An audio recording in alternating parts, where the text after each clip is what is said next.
गाने से इंस्पायर होकर टाइटल आया।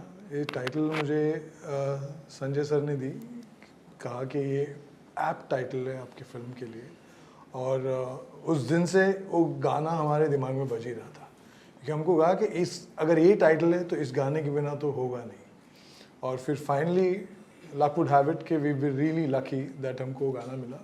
और हमने उस गाने को इतना ब्यूटीफुली, क्योंकि वो गाना पुराना गाना है लेकिन उसको हमने रिविजिट किया और उसको थोड़ा यंगर, लाइक उसको made it more like unplug की तरह एक इंटरेस्टिंग एक ट्यून देके हमने उसको थोड़ा सा फ्लेवरफुल कराया अभी वापस। But we love. कहानी तो दो अधूरे, मतलब अधूरे इज नॉट इनपरफेक्ट लोगों की कहानी है जो एक दूसरे को मिलते हैं और उनकी जर्नी है कि टू फाइंड, मतलब उन दोनों की जर्नी है जब वो प्यार में पड़ते हैं और कैसे वो एक दूसरे को संभालते हैं, कैसे वो दूसरे को एनकरेज करते हैं और उनके दोनों साथ में जब मिलते हैं तो कैसे उनकी पर्सनालिटी बदलती है। एक आर्क है उन दोनों के लाइफ का जो बदलता है और ये कहानी उन दो दीवानों की। तो इस फिल्म में आना ऐसे हुआ कि मुझे याद है कि सर ने फ़ोन किया, कहा कि यार एक और उस समय ऐसा था कि हमारी जब हम युद्रा शूट कर रहे थे तो सर और मैंने दोनों ने रियलाइज़ किया कि हमको यार एक रोमांटिक फिल्म करनी है। और उस समय ऐसा था कि फिल्में रोमांस वाली इतनी नहीं आ रही थी।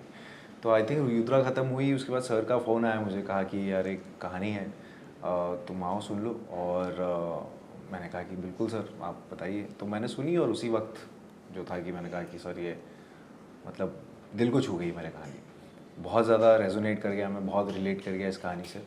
और बस ये बहुत मतलब कई बार होता है कि बहुत बड़ी चीज़ें बहुत सिंपल वे में हो जाती हैं, तो मेरे लिए तो ये वो था। और बंसाली सर का प्रोड्यूस करना, फिर मृणाल मेरे साथ, तो मैं तो मेरे लिए तो सब कुछ ही चेक था उसमें। तो और ये सब तो था ही, और कहानी बहुत सुंदर थी। You know, जब भी मैं कोई फ़िल्म देखती हूँ तो मैं हमेशा, और मुझे बहुत पसंद आती है तो मैं हमेशा मैनिफेस्ट करती हूँ कि मुझे इस फिल्म इनके साथ काम करने का मौका मिले।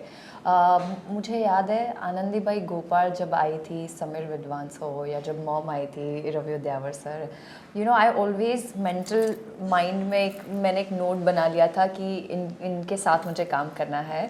और हाँ, ऐसा एक किस्सा हुआ जब हम एक बिल्डिंग में मिल गए। वी वो जस्ट, सर निकल रहे थे और मैं आ रही, एक्चुअली मैं निकल रही थी और सर आ रहे थे, मैं अपनी माँ के साथ थी।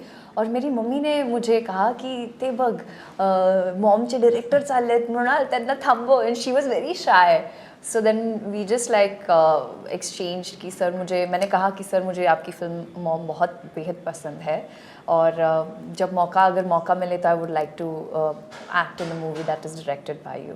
और जब दो दीवाने शहर में, तब ये टाइटल नहीं था, तब कुछ और वर्किंग टाइटल था, बट दिमाग में ये था। जब कहानी मैंने सुनी तो I was like nobody apart from Mrinal will play Roshni. तो सीखने को बहुत मिला, क्योंकि जो डायरेक्टर जिनकी विजन इतनी क्रिस्टल क्लियर हो ना, उनके साथ काम करके आपको बहुत मज़ा आता है, क्योंकि हर एक के दिमाग में सिर्फ एक ही पिक्चर बन रही है, अलग अलग पिक्चर नहीं बन रहे।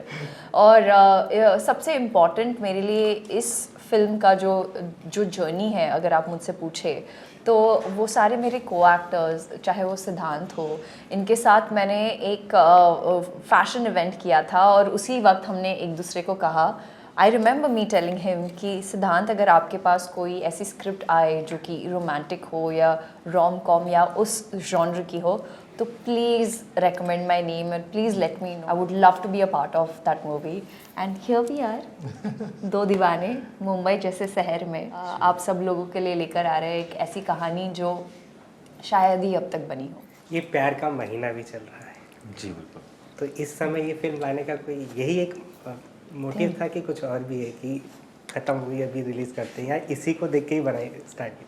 नहीं, हमेशा से तो जब हम फिल्म बना भी रहे थे तो हमें पता था कि हम क्या बना रहे हैं। दो दिलों की कहानी है, दो इम्परफेक्ट लोग हैं, आधे आधे हैं जो मिलके एक होते हैं। रिलीज़ डेट तभी कभी सोचा नहीं था, बट मुझे याद है जितना भी मैं जब रवि सर से बात करता था, आइडियली हमेशा था कि यार फरवरी में होना चाहिए। तो लाइक वही होता है ना, जब आप करेक्ट चीज़ें करते हो तो करेक्ट टाइमिंग भी हो जाती है। तो वही है कि वो करेक्ट टाइम पे आ गया और वी आर ऑल हैप्पी कि करेक्ट टाइम पे जब सबका इमोशन और प्यार से गुजर रहा हो तभी हम वो कहानी को प्रेजेंट कर रहे हैं। Really lucky. और ये जो हफ्ता रहा है मतलब फरवरी का मेरे लिए हमेशा लकी रहा है। मेरी पहली फिल्म जो थी गली बॉय 14 फेब को आई थी और गहराइयाँ 11 फरवरी को आई थी और ये अब 20 फरवरी। तो ये महीना मेरे लिए मुझे ऐसे बहुत लकी है मेरे लिए। मेरी शुरुआत इस महीने से हुई थी तो इसीलिए मेरे लिए बहुत ऑप्टिमिस्टिक था ये कि इस महीने में आ रही है। तो देखते हैं क्या होता है कि कई बार जब आप किसी चीज़ की तलाश कर रहे होते हैं ज़िंदगी में वो चीज़ आपको मिल जाती है, जो कि प्यार आपको मिल जाता है, लेकिन उसमें फिर आप कुछ दिनों बाद चीज़ें जो होती हैं वो कमियां दिखने लगती हैं। फिर आप जो आजकल हो रहा है या जब प्यार मिल जाता है तो आपको कमियां दिखती हैं, आप आगे बढ़ जाते हो, ऑप्शंस इतने सारे हैं।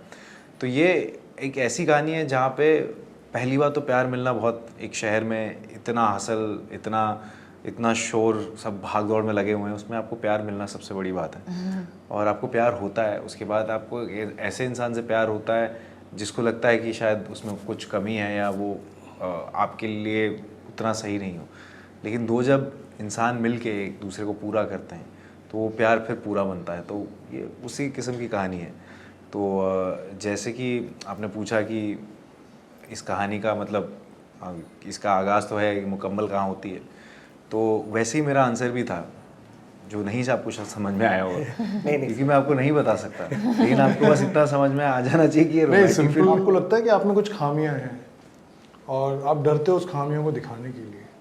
सो जिस दिन आपको ये बता दे कोई कि आपकी खामियां ही आपकी खूबियां हैं, उसमें डरने की कोई बात नहीं। तुम जैसे हो ना वैसे ही बस हो मेरे लिए। अच्छा। जिस दिन ये होता है ना तब आपको करेक्ट पार्टनर मिलता है, आपको वो सब कुछ आप दिल से, आपके दिल में जो भी आप उस बंदे को बोल सकते हो। तो ये वो दो लोगों की कहानी है जो एक दूसरे को बिना बेझिझक बोलते हैं कि मैं ऐसी हूँ और वो बोलता है मैं ऐसा हूँ, जैसे हैं वैसे ही। और ये इस ज़माने के लिए इतना इम्पोर्टेंट है ये कहानी। तो ये कहानी हुई है दो अधूरे लोगों की साथ में मिलने की कहानी। हाँ। तो सिद्धांत के साथ आपको काम करके कैसा लगा? बहुत ही फन जर्नी थी ये। और इम्पॉर्टेंट चीज़ मेरे लिए ये थी कि आई डेंट हैव टू प्रिटेंड। जो मैं जैसी हूँ, जैसा मुझे फील हो रहा है, जैसा मुझे महसूस हो रहा है, मैं उसे जो भी है कह देती हूँ। I am very honest with and I am very happy that I can be honest, क्योंकि ऑनेस्ट होना उतना ज़रूरी नहीं है, लेकिन ऑनेस्टी लोग किस तरह से लेते हैं that is also important. And I think is a perfect को स्टार बिकॉज जब भी मैं बहुत ही हाइपर वेंटिलेट होती थी कि कैसे होगा, ही वुड जस्ट लाइक ठीक है, चिल पिल, आराम से। So that's one quality I have learn from him. हमेशा ही would stay true to his character. और एफर्टलेसली जब कोई चीज़ें हो जाती है ना, जब काम ना लगे, जब काम ऐसे ही मस्ती में काम हो जाए, दैट्स वेरी इंपॉर्टेंट। और जब आप घर लौटते हो एक खुशी के साथ, एक कंटेंट फीलिंग के साथ, वो मेरे लिए बहुत ज़्यादा अहमियत है।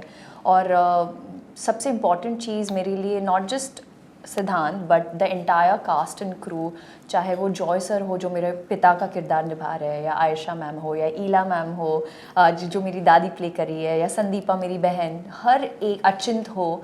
और अचिंत और मेरे लिए तो वो was such a great experience sir, क्योंकि हम दोनों टेलीविज़न से बिलोंग करते हैं and we always wish that we would share screens, और ऐसे बड़े पर्दे पे आकर दो टेलीविज़न एक्टर्स साथ में काम कर रहे हैं, इससे ज़्यादा बड़ी बात हमारे लिए क्या हो सकती है।